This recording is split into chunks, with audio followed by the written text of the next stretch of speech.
Good morning. Merry Christmas. Hi, Rosie. Jade. Take a seat. Elisha. Are you okay? You seem upset. Yeah, it's Christmas. What could you possibly be sad about? I've been thinking a lot lately. You know, this is mine and Adam's first proper Christmas since being out of Deborah's institution, that we can actually spend together.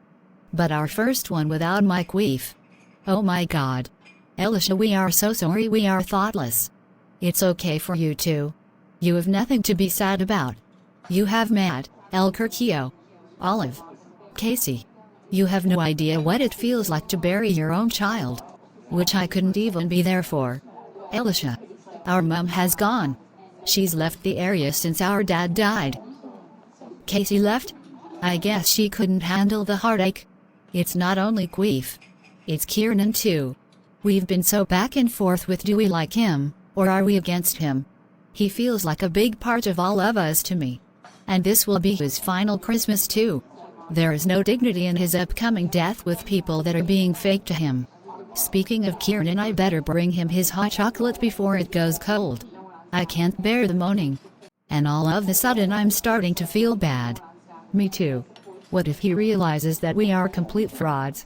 I honestly don't think anything will change his mind. It's like we have now agreed. Let's be his real friends.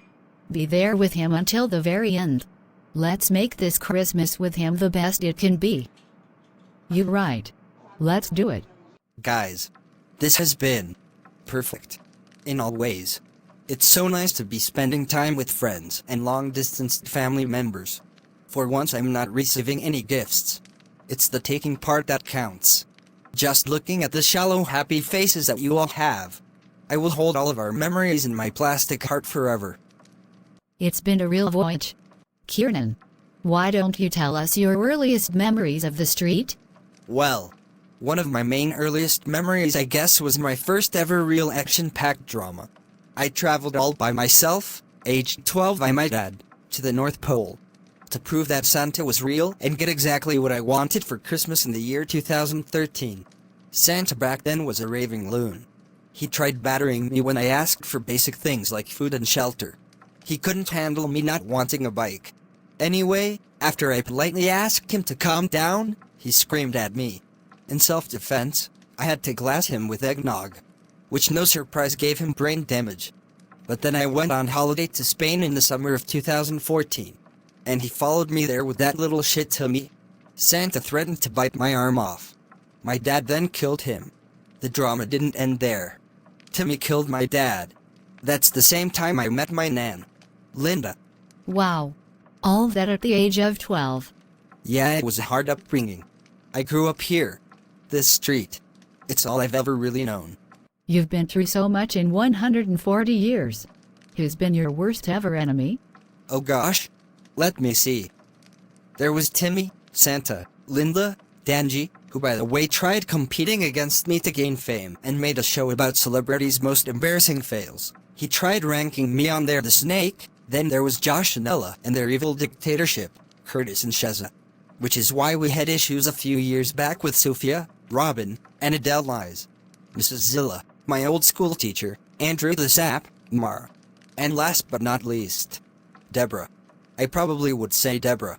Lots have had intentions to destroy me. But no one got closer than Deborah. I'm just glad she's gone. And after all, I did make the most effort into trying to destroy her too. What about all those TV shows you've had? Let me think. It started when I first finished university in Australia. I came back to the street for the first time in 3 years. And got the original Rosie and some other rondos who applied for the show to compete on a Love Island spin-off I created called Crush Peninsula. Then I made a few other shows that were great TV gold, but they pushed the boat out a bit too far and it made me unpopular. But my next success was Ugly Fuckers, which some nobody killed themselves after we helped them out and their family sued me for £20 million. I lost everything. I got myself back on track. I did the Ice Bucket Challenge, then my next show Truth or Dare.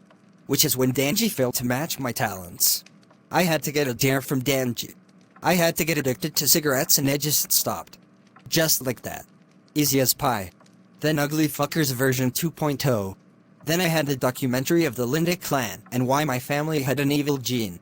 I then went on to win International TV Star Award winner 11 times in a row. I retired, then came out of retirement and created Witchy Citizens of the World. My nan, Linda, was a ghost and I got possessed by her, which resulted me in killing a friend of mine, Heather. And the only thing left was hosting Agony and Foxy B and taking part in RuPaul's Drag Race. Sorry about killing Quiff, by the way. I didn't mean to. No hard feelings, eh? You've killed all those people. Ooh, I killed Timmy, Simon, or countless amounts. But you're right, Alicia. This has been a real voyage, and I wouldn't have changed it for the world. Happy Christmas.